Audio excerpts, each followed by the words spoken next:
Bienvenue dans la pensée philo. C'est le retour du fils prodigue, une expression qu'on emploie de manière ironique pour parler de quelqu'un qui est partant pertes et fracas et qui revient accueilli comme un prince. Ou alors qu'on peut employer de manière beaucoup plus positive, comme l'a fait Jean-Michel Aulas, qui est président de l'Olympique lyonnais, lorsqu'il a appris la sélection par Didier Deschamps de Benzema. Il a tweeté le retour du prix fils prodigue, on est tellement fiers et heureux. Saviez-vous que cette expression est encore une fois une expression dont l'origine se trouve dans la Bible et en particulier, une fois de plus, dans la bouche de Jésus? Alors, c'est vraiment intéressant pour nous de nous pencher sur ce que Jésus a voulu nous enseigner à travers cette expression. Parce qu'en fait, cette expression a été donnée pour nous faire réfléchir sur nous-mêmes, nos propres réactions et notre propre vie. En fait, il s'agit ici de l'histoire d'une parabole que Jésus va donner, qu'on appelle la parabole du fils prodigue, et qui en réalité fait partie d'un triptyque, c'est-à-dire de trois histoires qui sont liées les unes avec les autres. Alors venons rapidement à quelques éléments de contexte. On voit venir auprès de Jésus des gens qui sont plutôt pointés du doigt, ce qu'on appelle des publicains, c'est-à-dire des collecteurs d'impôts qui sont considérés comme avoir trahi la religion, la race juive pour s'allier avec les Romains, et puis des gens de mauvaise vie. Ces gens s'approchent de Jésus pour l'écouter parce qu'ils comprennent que Jésus n'est pas venu pour les condamner, n'est pas venu pour les enterrer définitivement, mais ils comprennent que Jésus leur parle d'un message d'espérance et d'espoir. Il est possible de changer de vie, il est possible de trouver la paix, il est possible d'être restauré, d'être réhabilité. Et donc ces gens viennent vers celui qui présente la relation avec Dieu comme une relation de grâce. Et autour de lui se trouvent des gens religieux qui observent et qui sont choqués de voir Jésus qui accueille les gens de cette manière. Alors, Jésus va donner donc trois petites histoires pour faire réfléchir.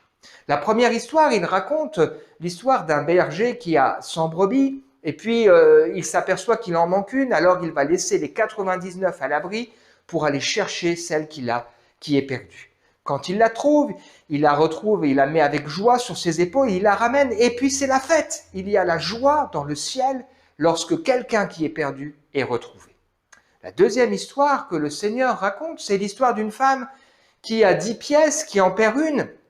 Alors qu'est-ce qu'elle fait? Elle se dit pas, c'est pas grave, j'en ai 9 autres. Mais non, elle va balayer, chercher partout, allumer la lumière, et puis quand elle retrouve sa pièce, elle appelle ses voisines et elle fait la fête, parce qu'il y a de la joie lorsqu'une pièce qui était perdue est retrouvée. Il y a de la joie dans le ciel lorsque quelqu'un qui est perdu est retrouvé.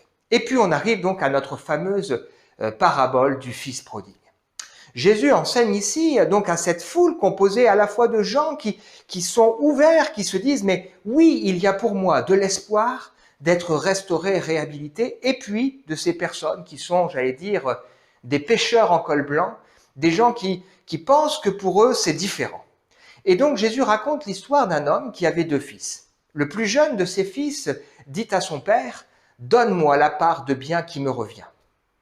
Avouez que c'est quand même quelque chose d'un peu choquant. Le père n'est pas encore mort, le fils décide de prendre l'héritage, c'est pas normal, et de partir vivre sa vie comme si son père n'existait pas, comme si son père n'existait plus. Et au départ, c'est la fête. Il profite, il dépense tout, il a plein d'amis, puis ensuite, quand vient des moments un peu plus difficiles, il se retrouve seul. Il n'a plus rien.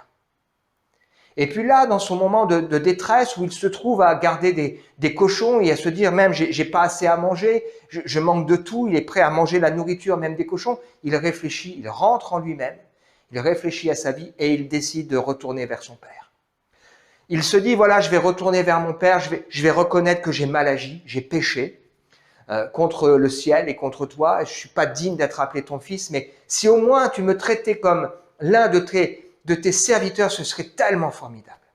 Et au moment où le fils se rapproche de la maison, le père le voit arriver de loin et l'accueille dans ses bras et décide de faire la fête, de tuer le veau gras, de revêtir son fils d'un habit de fête, de lui remettre sa place de fils dans la maison et de faire la fête parce qu'il y a tellement de joie pour son fils qui était mort, c'est-à-dire qui était loin de lui et qui est maintenant retrouvé.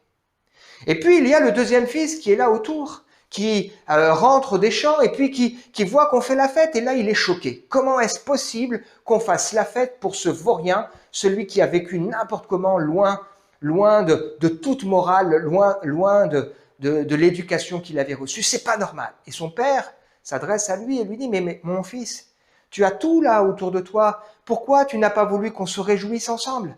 Et le fils fait ce reproche, j'aurais tellement voulu que tu me donnes pour que moi je puisse en profiter avec mes amis. À travers cette histoire, le Seigneur nous invite à réfléchir à plusieurs choses. La première, c'est qu'il nous rappelle que Jésus n'est pas venu pour nous condamner, mais il est venu pour nous donner la possibilité d'être restaurés dans notre intégrité.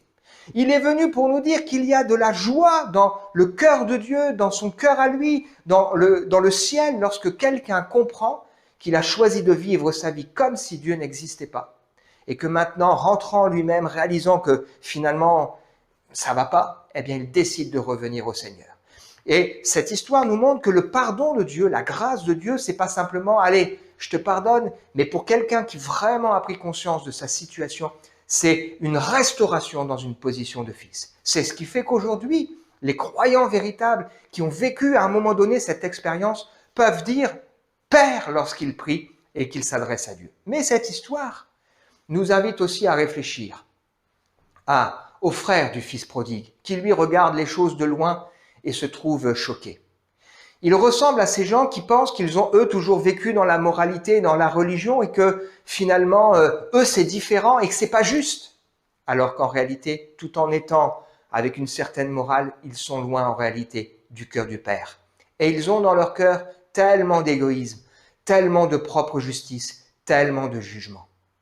Quelle que soit notre situation, le Seigneur ici, à travers cette histoire, nous invite à réfléchir à notre vie pour nous rappeler qu'il y a de la joie lorsque quelqu'un décide de s'approcher de Dieu. C'est possible pour nous d'être restaurés, réhabilités, d'être pardonnés, d'avoir la paix et de pouvoir considérer Dieu comme un Père. Alors oui, tellement fier, tellement heureux de retrouver des fils prodigues. À très bientôt!